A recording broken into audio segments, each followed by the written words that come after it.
2 weeks or 3 weeks for this fight. I had to bury my best friend, and I dedicated this fight. I wasn't going to fight. I dedicated this fight to him. I was going to rip his heart out. I'm the best ever. I'm the most brutal and vicious and most ruthless champion there's ever been. There's no one can stop me. Lennox is a conqueror. No, I'm Alexander. What if the most devastating knockout Mike Tyson ever experienced wasn't in the ring, but in his own life? How does a man who earned over $400 million end up sleeping on friends' couches? And could the same fists that destroyed champions in 91 seconds ever learn to hold his life together with gentleness? Mike Tyson stands as one of the most electrifying forces the sports world has ever witnessed. The youngest heavyweight champion ever crowned, the destroyer of giants behind legendary nights like his 91-second demolition of Michael Spinks.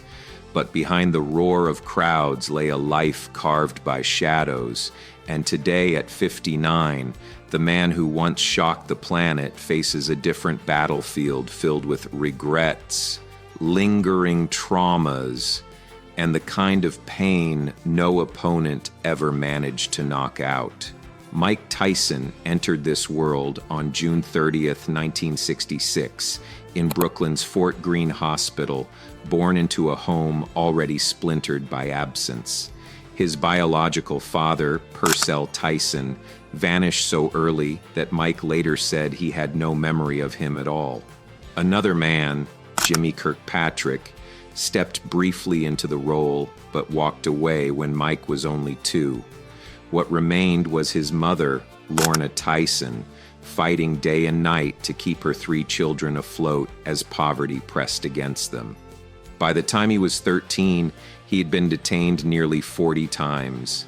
In 1978, snatching a woman's purse sent him to the Tryon School for Boys in upstate New York. For 9 long months, Mike sat in the visitor's room hoping to see his mother. She never came. "I thought nobody cared," he later admitted. But what happens when someone finally sees potential in a boy the world has already written off? Then, Bobby Stewart, a counselor and former boxer, watched Mike hit a heavy bag with force far beyond his age. Stewart studied the raw power and wounded fury.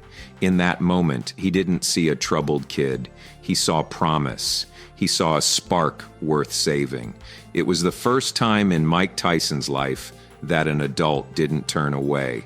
Bobby Stewart brought 14-year-old Mike to the Catskill Boxing Club, where he met Cus D'Amato, an aging trainer whose eyes were sharp enough to pierce through the armor Mike had built. Cus studied him in silence, then spoke the impossible. "I believe you can be the youngest heavyweight champion in the world." Nobody had ever expected greatness from him. Standing there, he felt the weight of being seen for the first time. Cus didn't simply open his gym. He opened his home, his belief. Mike now slept under a roof where someone finally left a hallway light burning, but belonging had a price. Cus demanded discipline. 4 a.m. runs through freezing mornings, 2,000 squats, 500 sit-ups, brutal neck exercises, and sparring with grown men. Cus taught him the peekaboo style and whispered truths. The hero and the coward feel the same fear. It's what you do with it that matters. On March 6, 1985, at 18, Mike Tyson stepped into the ring as a professional. His debut opponent, Hector Mercedes, fell in less than 2 minutes. That year, Tyson fought 15 fights in 12 months, winning everyone by knockout. But even as his star rose, darkness followed. In November 1985, Cus D'Amato passed away. Tyson later said, "It felt like someone had taken the hand off the steering wheel. Could a champion built by one man's belief survive without him?" Yet Tyson kept winning. On November 22, 1986, at only 20, he overwhelmed Trevor Berbick to become the youngest heavyweight champion in history. The purse, over $2 million. But the roar only amplified the silence where Cus should have stood. The following year, He unified all three major belts by defeating Tony Tucker in a grueling 12-round battle. Then came the legendary night, June 27th, 1988, Tyson versus Michael Spinks. The fight generated $21 million in pay-per-view revenue and earned Tyson a $22 million purse. When the bell rang, Tyson moved like a force of nature.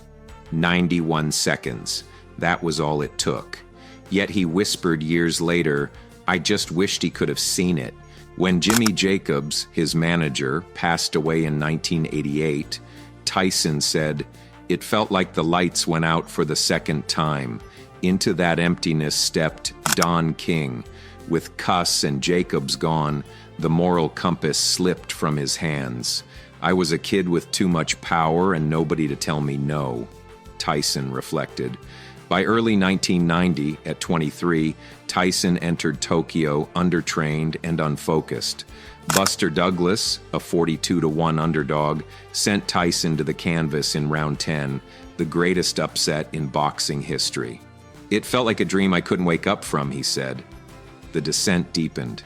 In 1992, at 25, Tyson went to prison for 3 years. "It sounded like my whole life closing," he said. In 1997, frustration erupted during the Holyfield rematch into an act that shocked the world, resulting in a $3 million fine and year-long suspension.